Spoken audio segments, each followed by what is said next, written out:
करना चाहता हूं। इस इम्पोर्टेड हुकूमत को एक पैगाम देना चाहता हूं। आपको मैं 6 दिन दे रहा हूं।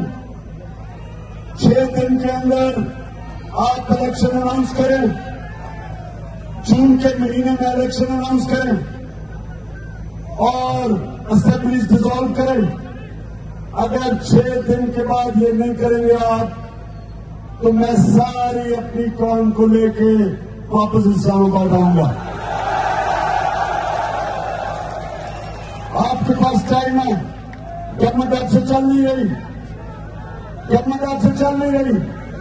आप गवर्नमेंट चलाने नहीं आए। करप्शन के हिसाब अपने खत्म करा रहे हैं। इसलिए 6 दिन अगर 6 दिन में आपने फैसला ना किया तो मैं सारी अपनी कौम को लेकर इंशाअल्लाह इस्लामाबाद आऊंगा।